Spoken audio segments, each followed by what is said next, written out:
Hello everyone, this is Jack Frost with a very quick update for the Ethereum Technicals and XRP. I will just be doing a very quick, brief update for this week, though I will do a full analysis for both of these markets in the following week. For Ethereum on the weekly chart, price has broken above resistance, now support at 1750, currently hovering around its upper edge. We'll see more detail for that on the daily chart in a bit. Volume is consistently declining with lower pushes on volume overall. We do see strongest volume on the bearish candlesticks, though I push on this candlestick just here as price broke above resistance. Now support does offer a little bit of support to that breakout. ADX continues to increase with an extreme bearish trend that is not yet very extreme. RSI is neutral, having just returned from oversold. Money flow is neutral, having failed to enter oversold itself. Neither RSI or money flow exhibit any more divergence. And as this trend indicated by ADX is extreme, it may end at some point soon, though it may also continue to where ADX reaches very extreme conditions, while RSI may enter oversold again, money flow may enter oversold itself, and both RSI and money flow may exhibit some bullish divergence before this bearish trend ends at the weekly time frame.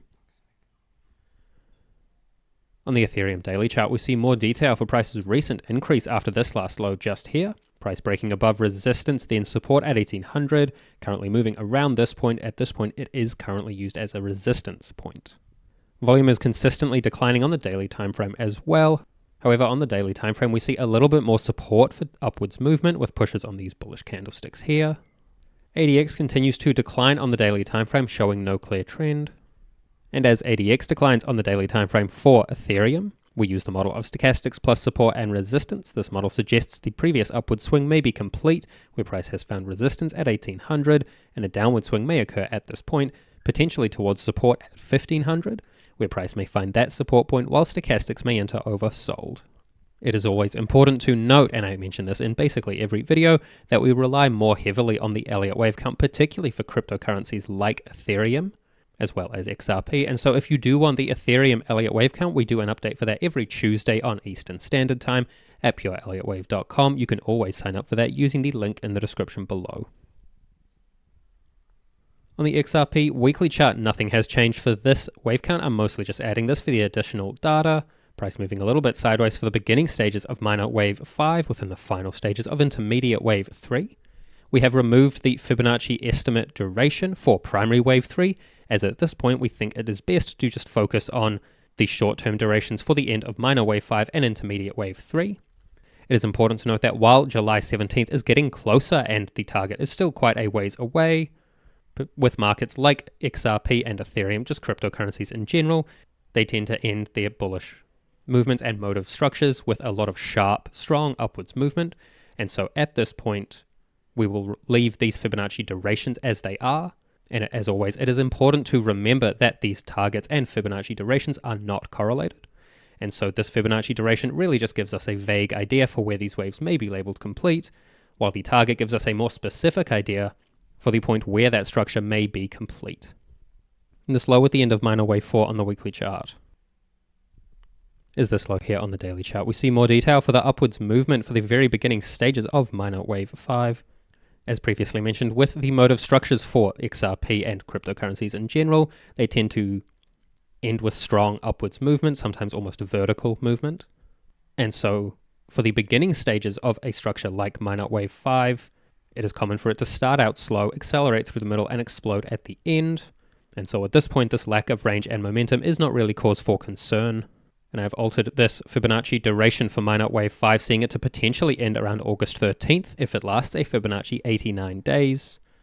Meaning that if this estimate around July 17th is reached for intermediate wave 3, while the structure remains incomplete, then we will just remove this Fibonacci estimate. Even if it gets close to that point and the structure remains incomplete, that Fibonacci estimate may just be removed at some point soon. And we may use this Fibonacci estimate for minor wave 5 and potentially may calculate a longer Fibonacci duration for intermediate wave 3. And additionally, with these targets for intermediate wave 3 and minor wave 5, we will mostly use this lower target for intermediate wave 3, calculated at 6.11. However, if this target is reached while the structure for minor wave 5 remains incomplete, then we will use the higher target for minor wave 5, calculated at 6.42. All of the other points The target for primary wave 3, this confidence point and the invalidation point are all the exact same as the prior analysis, so if you want that detail you can see the prior video, otherwise I will cover it in the next week's analysis. On the technical weekly chart for XRP, price has moved overall sideways after the previous upwards movement, price breaking just below support at 2.0 with this dragonfly doji. Volume continues to decline with lower pushes on the upwards sessions. So we do see some strength for upwards movement through these pushes, however these pushes are increasingly lower, seeing weakening strength. ADX continues to decline, showing no clear trend. As ADX declines for XRP at the weekly timeframe, we continue to use the model of stochastics plus support and resistance. This model suggests the downward swing may be complete at the last low, where price has just failed to find support at 2.0.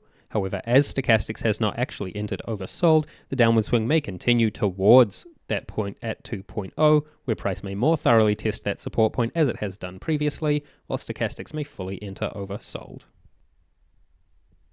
On the technical daily chart for XRP, price has continued to increase overall after this last low here with this bullish engulfing pattern just after. Price breaking above resistance, now support at 2.0, currently hovering around that point, getting a little bit closer to actually testing that support point on the daily chart. Volume continues to decline for the short term, strongest volume on this candlestick just here. As this candlestick was the low, it is possible that this push from volume and the increase in range, as seen here, may indicate that this low could be sustained, though we do require bullish confirmation with a break above resistance. The next resistance point is at 2.8. A break above this resistance point with support from volume would see that bullish confirmation that we need to see this low be sustained. As we have this increase in range and volume from interim and sustained lows, it is possible that this could just be an interim low and a lower low could take place. And so we do require that bullish confirmation to see whether this low may be sustained or not. ADX is now increasing, though it is below 15, so there is no clear trend. If ADX does continue to increase to and above 15, then it will give the strongest bearish signal it can, increasing from a low point and below both DX lines.